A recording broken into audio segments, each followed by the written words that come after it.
Hello. Today I am going live with Laura Norkin, an editor at InStyle Magazine that you've probably been seeing on your way out of checkout at grocery stores and places like Barnes and Noble for your whole life because InStyle has been around for a long, long time. All right, she's joining right now. Can't wait to chat with her.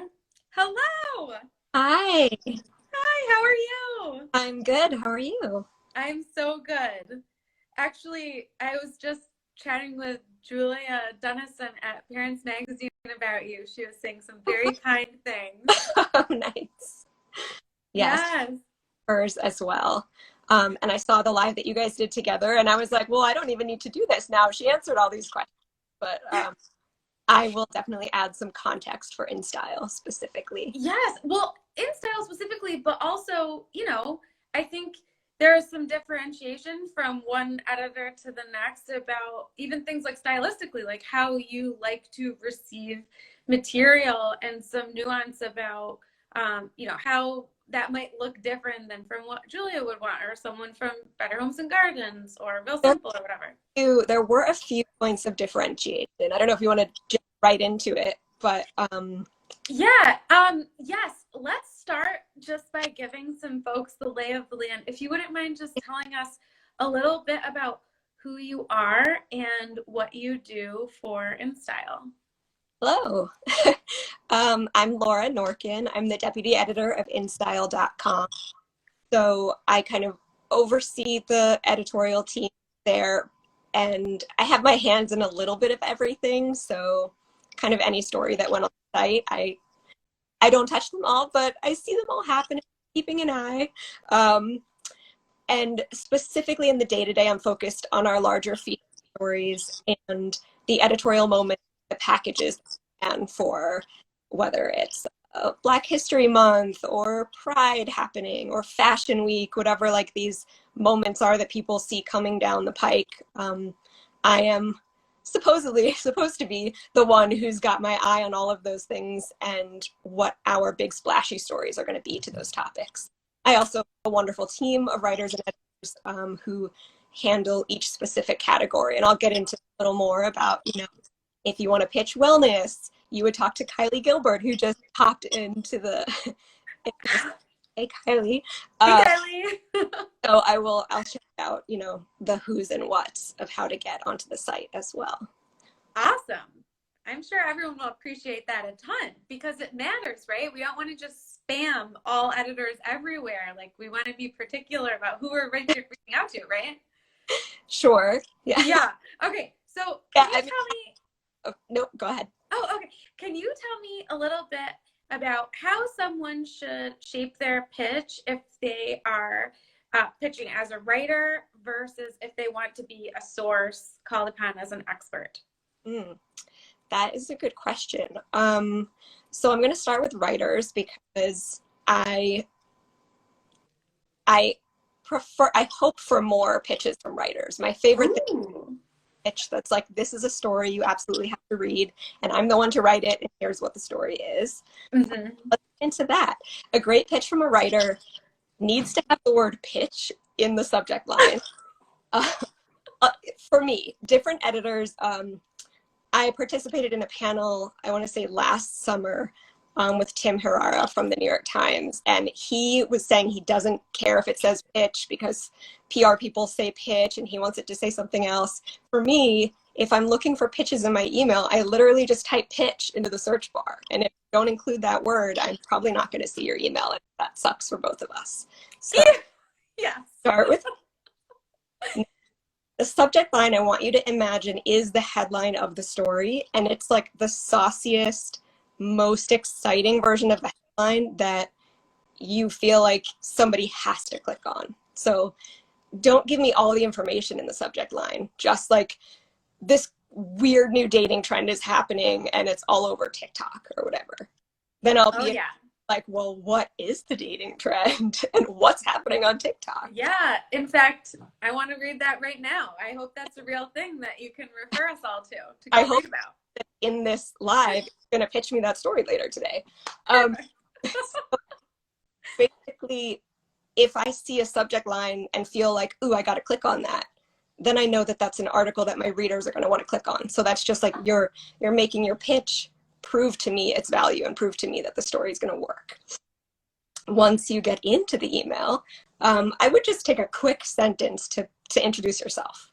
Like, I'm a writer, I've been published in this place and that place, or I'm a student and I'm studying sociology, and here's why I want to talk to you about this. Like, whatever your thing is that will help me know who you are before I hire you to write something, that's helpful.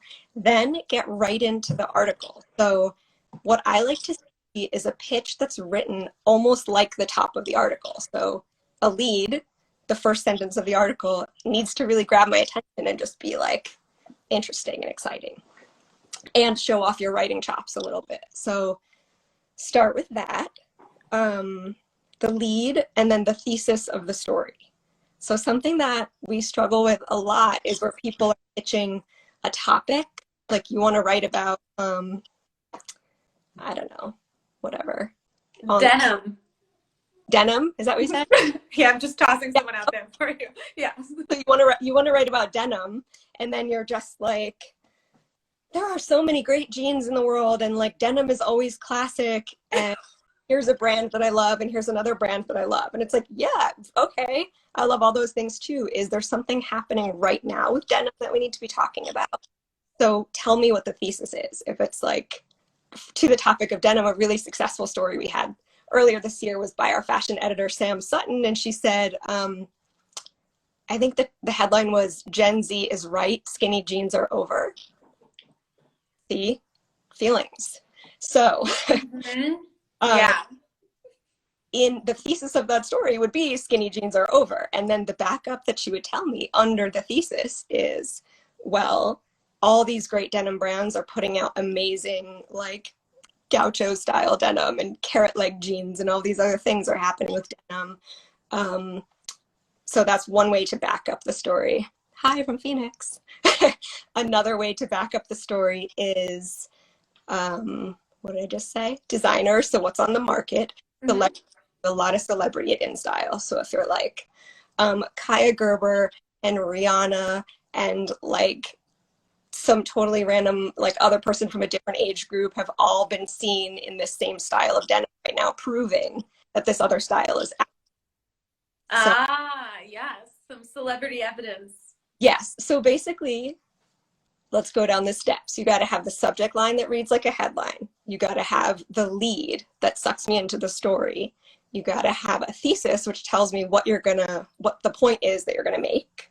And then you have to back it up, whether that's celebrity evidence, whether it's a social media trend, like 30,000 people posted this one topic today, or whether there's actual market research.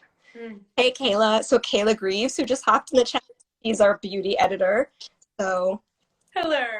Great beauty videos. She's your gal. So yes, what's available in the market, any research or data that's coming out is always great. What are other ways I want to see things proven? That's a lot of them.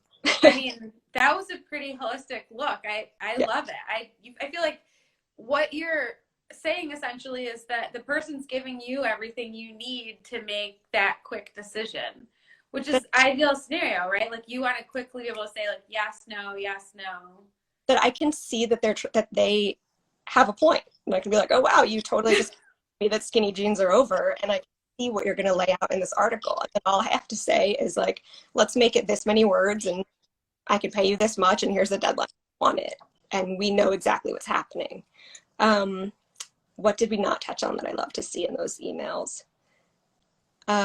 Experts. That's another way that things are proven. So this is writer pitch, but say you're still on the topic of denim, although we do a lot more heavy topics too, social things, whether it's about sex and relationships or mental health or I don't know, anything. There are always experts who you could have spoken to already or plan to speak to. So with the you could say, I would reach out to the designer of these 3 denim brands and see what they have to say about what they're putting next season. Have they stopped producing skinny jeans or whatever. And then I know that you are committed to proving your point and you know how to prove it. You could also reach out to those experts before you send me the email and say, I already talked to the whatever distribution people at Levi's and they're sending out way fewer boxes of skinny jeans. And then I'll be like, oh, damn, we need to publish this story because someone's going to scoop us. So, yes. Long-winded way to say just prove your point and I'll be convinced. Yeah. And I don't want to be one of those editors that's like, I hate when writers do this or that. I don't want to be negative, but the one thing that really doesn't work is when you send me a bunch of questions. For example. Ooh, yeah, that's a lot of work, eh? For example, and this is not, in case anyone is watching, this is not like a subtweet of one particular person. This is a pitch I've gotten a million times in the last year. What's going to happen to all the pandemic relationships after the pandemic? So people who rushed to move in together during the pandemic, or people who met online and didn't meet in person over the pandemic, or whatever various thing. I've gotten a lot of pitches about this. And the pitch I can't do anything with is a pitch that just says, I'm really curious what's going to happen with those couples met in person, or I'm really curious what's going to happen with those couples that rush to move in together. I think that's a story. Mm-hmm. But what is the story? What is happening? So if you are on Twitter and you see a whole thread of hundreds of people being like, I'm trapped in this apartment with someone I rushed to move in with, and now the pandemic is over and I want to get my life back. And then you talk to a relationship expert, like a therapist, and they say, yeah, I keep hearing from people who want to get out of their relationships. Then pitch me and say, I'm seeing this on Twitter. I spoke to a psychologist. 3 girls in my group chat are all out of their pandemic relationships. So let's write an article about the pandemic breakup season. Now I'm interested because there's a trend going on. You gave it a cute name. You got your experts. Let's go.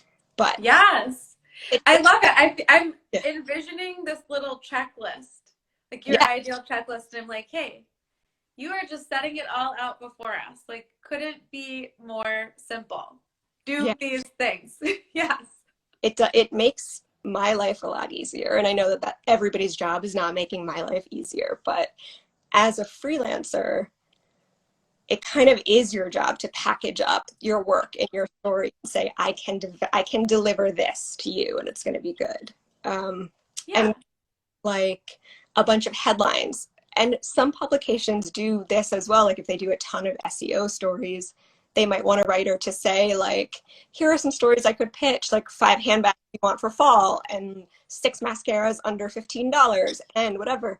For me, I would much rather get an email with one pitch that you've really fleshed out to be almost I can envision the whole story, for 10 headlines that then I have to do fleshing out and envisioning the whole story, or coming back and asking you questions and saying, well, what are the mascaras that you want to write about? Why do you write about them right now? What's good for them?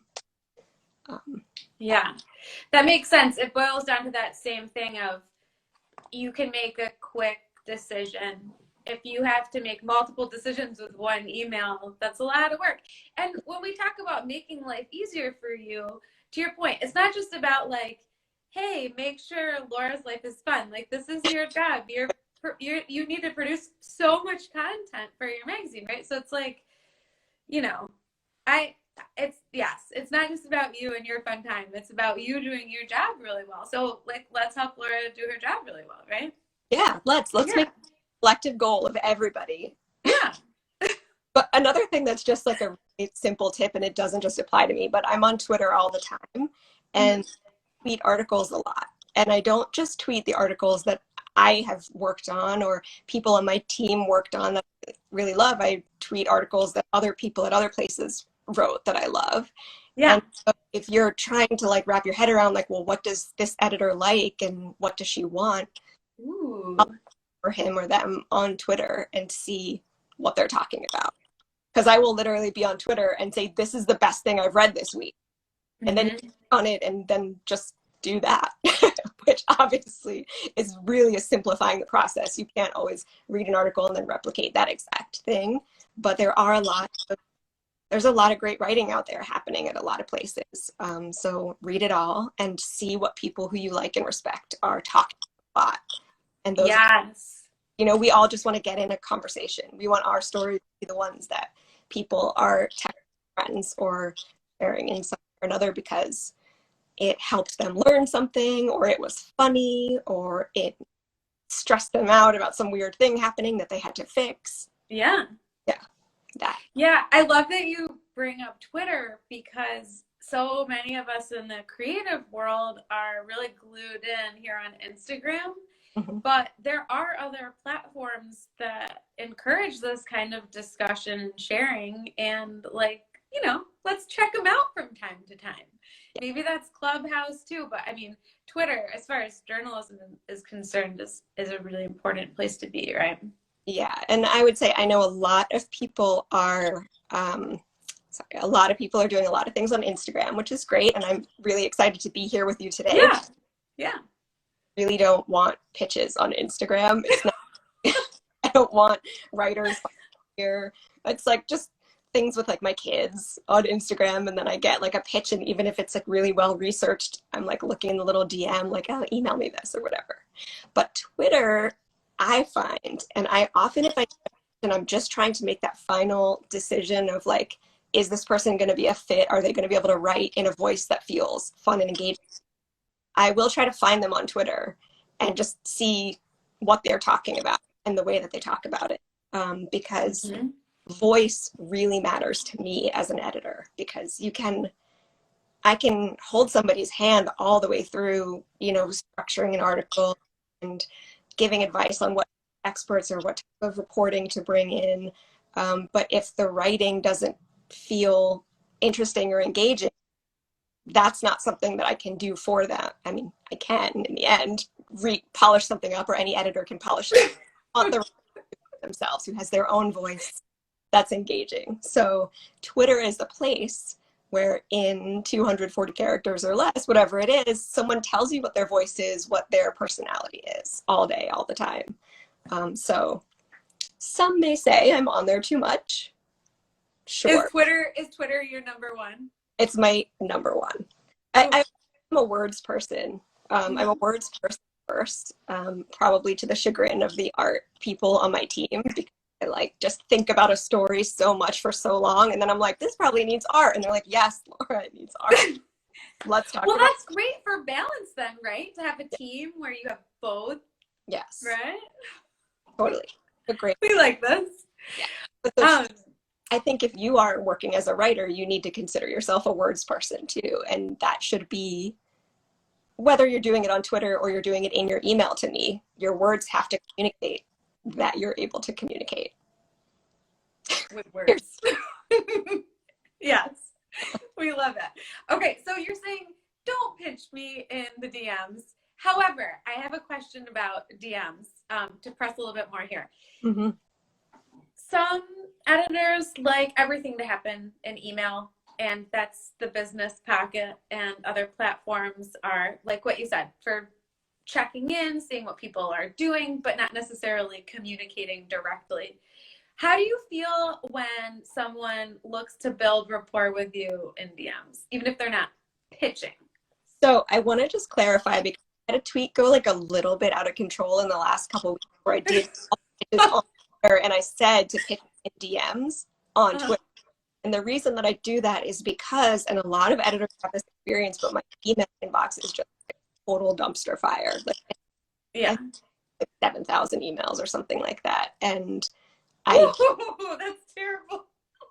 I don't read most of them. I just look, because there's like a lot of PR pitches, and it doesn't mean that PR is useless. It definitely is useful, but I'll just look at things that I need and read those, which is why, again, put pitch in your subject line. If you joined a little late, number one tip, put the word pitch in your subject line. Mm-hmm.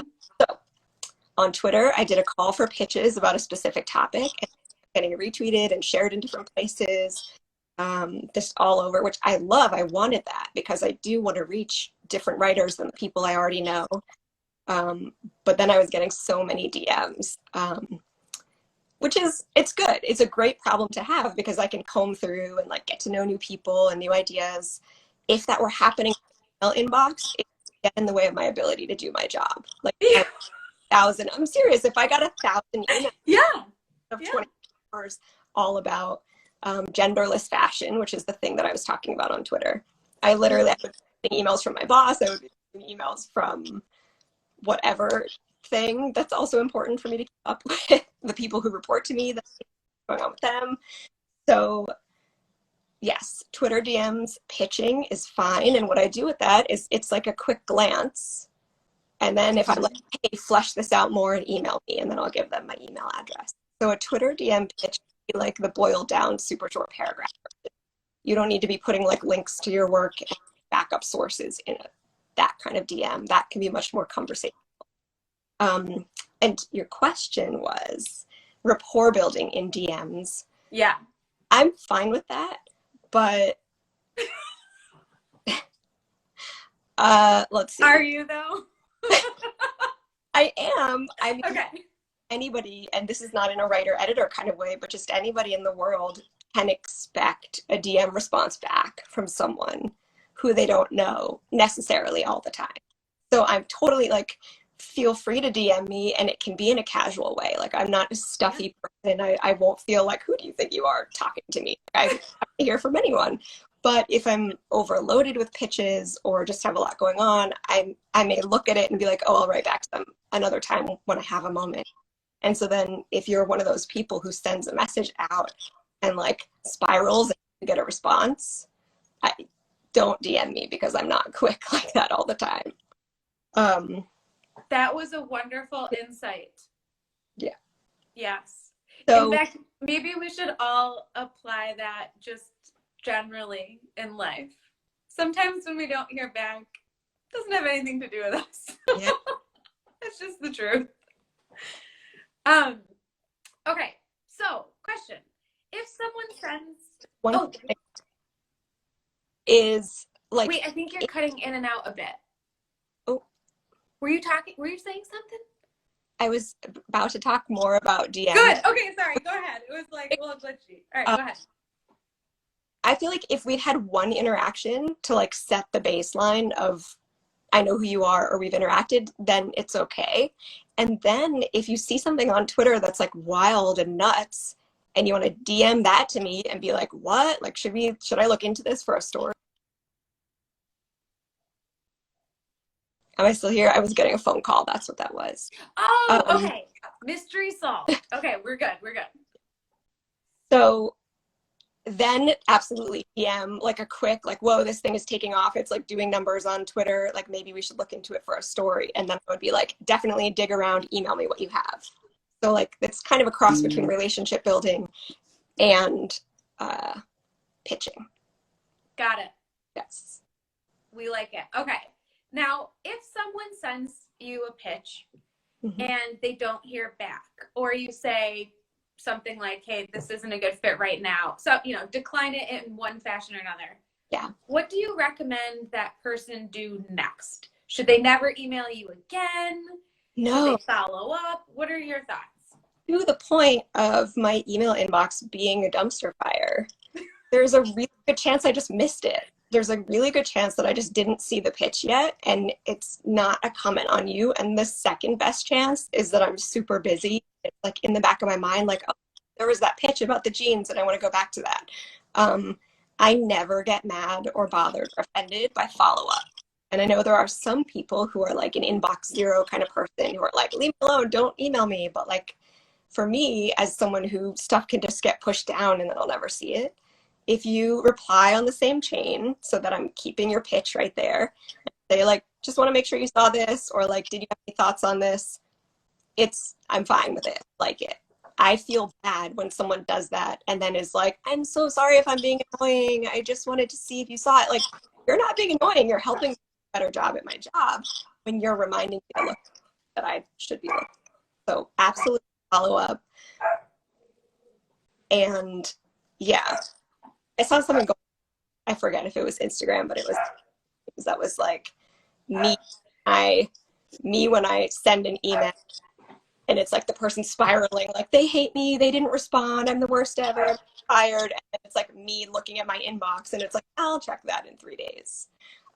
So just don't spiral. If you get an automatic or instant response, try again. The point of pitching again, I try when I decline a pitch to give specific feedback about why it's not a fit and to encourage people to try again. So that shouldn't be a question. It's usually like, hey, this won't work because of whatever, but like, please email me another time. If you have another pitch, great. If you just never hear back from me, then you can just pretend the pitch never happened, like start, or This is actually like really good life advice. We can apply this in so many ways. But yeah, like, go on. Do fashion week about like plus size clothing, and like maybe that story didn't work at the time or you already had it covered, but like here's a new idea I have right now. That would be great, because then I would know like, oh, maybe I left this person hanging at some point and they have had more than one good idea, so let's go with it. Or you could just forget about the old one and start fresh with a brand new pitch. Anyway, it's we like it. Sure. Okay, cool. So you decide. You circle back. You start fresh. Feel it out. We like it. Okay. Can we talk for a moment about seasonality and timing? Yeah. The pitches that you've referenced so far, like the examples that you've made so far, have been more about trends, something that's happening right now, and jumping on and sharing about that. But what about something that's holiday related or recurring by season or something like that? What do you recommend there for timing? So I always, regardless of the timing of the story, I want it to be mentioned and addressed in the pitch. Like, when does this story need to happen? Why will it be important at that time? But something I love is when freelancers are thinking a few steps ahead of me and their pitches reflect that. So like, where are we right now? It's about to be June. Maybe somebody has some thoughts on a July 4th topic that would be interesting. That's pretty close. Maybe Labor Day, fall, whatever. Just because the internet is instantaneous doesn't mean everything I do is thought of that. And we do try to plan in advance. It's kind of the constant struggle of cranking out 1 million stories a day, also keeping your eye a month or two or more ahead.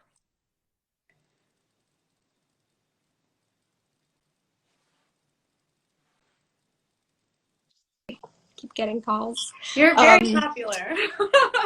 This is great. It's helpful to flesh out an editorial calendar as far in advance as you can. And there are certain immovable things that we just know are going to happen. 4th of July is going to happen. Labor Day is going to happen. Fashion Week is going to happen in the beginning of September, fall, back to school, whatever's happening then. So if you have a pitch that has something to do with a specific season, holiday, event, like award season is huge for InStyle. Yeah. You definitely pitch it in advance if you can, and say like, I want to get this on your radar for award season. Here's something, a trend I'm seeing, or like something I want to cover. And if it's too far in advance, I'll just tell you. I'll say like, you know what, I won't think about that until December, but like definitely follow up with me then. Or I might just see it in my email and then remember to come back to you at that point. But I would never worry about too early on the pitch. We know the seasons are coming. So. Awesome. Okay, I think I just have one question left for you. And then, of course, if you have anything else you want to add, that would be awesome. But are there any topics that you are specifically interested in receiving pitches about right now? So topics are really just like anything that InStyle covers. Fashion, beauty, wellness, lifestyle, like the broadness of a woman's life. But I'm more interested in like a story archetype I'm looking for right now is what I would call like a social or cultural trend story. So like I was joking in the beginning, this weird dating thing happening on TikTok, like that actually is a type of story that performs really well. That like, if it's something that people are doing, other people want to know about it. And this is just like basic sociology. If you find out like everybody eats French fries this way, you're going to be like, what? Why didn't I know that? Yeah. Whatever the thing is that everybody is doing, whether it's in beauty or fashion, online, in real life, related to the pandemic or not, tell me what people are doing and why it's new and interesting right now with the backup points that I told you before. Those are my favorite kind of stories. Second favorite is a quick reaction to something pop culture happening. So like, I'm like just blanking on all the specifics right now, but like say, like the side part versus the middle part or something. Sure. Yes, exactly. That's a great example. So there's a lot of conversation about like side part, middle part, whatever. We already covered that, but say that we're happening today, you could just email and be like, "Oh, this conversation is happening, and I want to do like a really sharply worded response. Like I'm so mad at what people are saying about side part. Like let him have it, or I want to bend the center part, or whatever." If it's quick and timely, those are great. Just tell me how quickly you can do the story in the pitch, because that's another thing have people in-house to do as well. Like if something is really happening right now today, I might already have someone on my team trying to write a response to it. But you never know. And sometimes we want to swarm an idea, which is like we have our in-house people covering it in one way and we'll have freelancers covering it in another way. So a great piece of advice I saw Julia Dennison from Parents Magazine last time was to do a Google search, including like InStyle.com, and then search for the topic that you write about. So it would be like InStyle.com center parts or parts or whatever. And if you see that we covered the topic, but in a different way than what you would want, then include that in the pitch. That's great. Just be like, I know that you like covering parts. I saw you already had outside parts or center parts. Do a reaction to that, or like a response of some kind. And here's what I would bring to the table that's different. So that is good too. So somebody is asking, where could I email a pitch? Do you want me to get into that? Yes, absolutely. And may I just ask, Laura, are you cool with if I put in the show notes, description, caption, whatever, your email? Is that fine to include? Yes, it is. It is. Okay. Cool.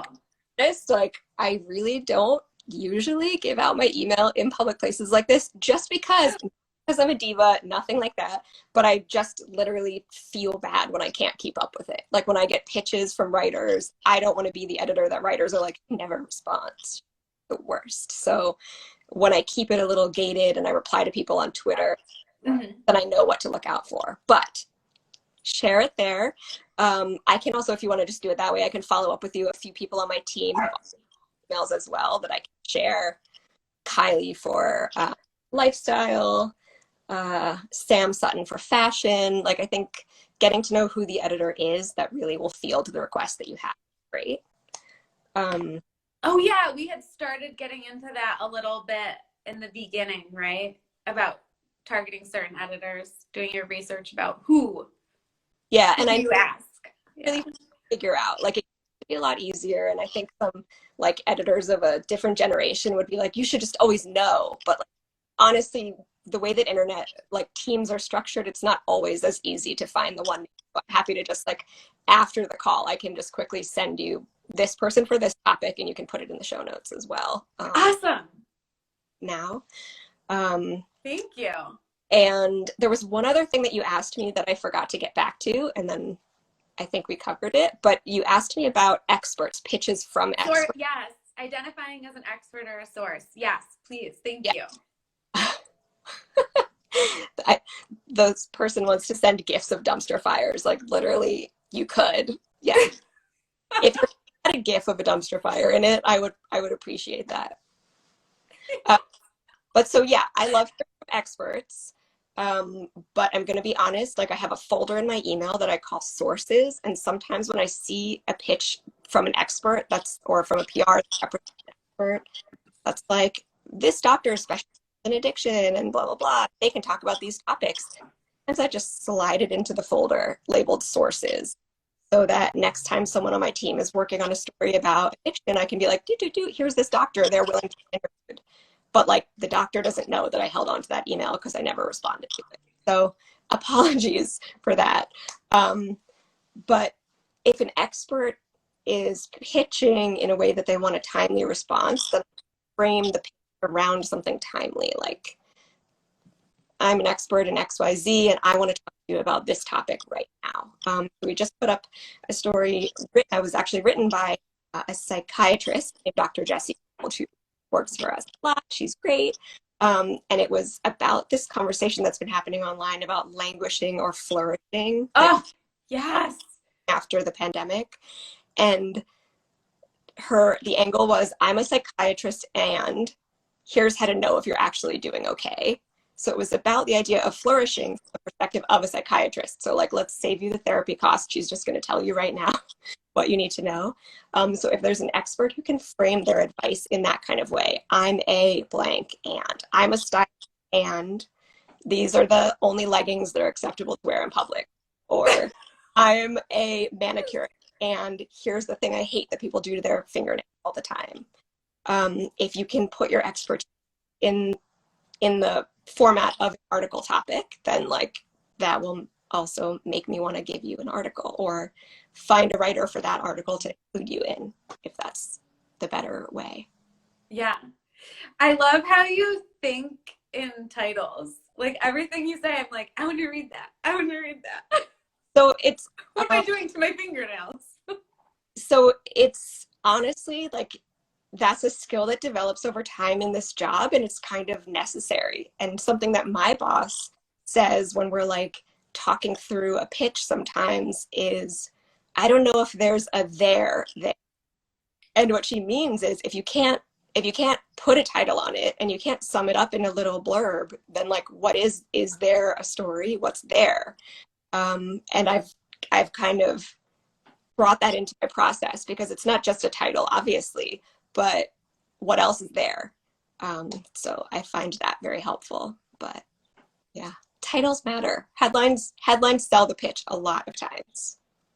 Yeah, I love that. I love how structured everything was that you gave to us here. Like, man, like I said, if you're just joining late, watch from the beginning because Laura really gives you a straight up checklist of everything you should be including. So it's super helpful. I feel like I just was like emotionally unloading about my email inbox the whole time, which is not the reason that people work here. But yes, also send gifts and gifs or whatever you want to call them to Laura's inbox of dumpster fires. Memes, dumpster fires, all of them.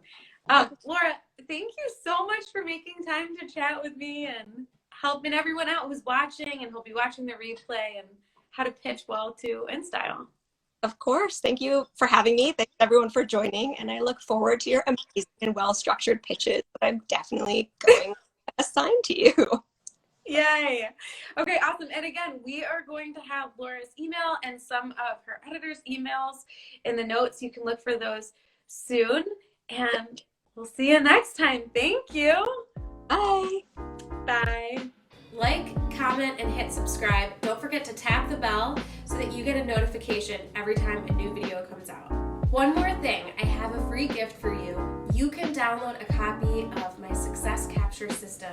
It's a tool that I use with my one-on-one clients, but you can get your copy now. Just click the link below and check it out.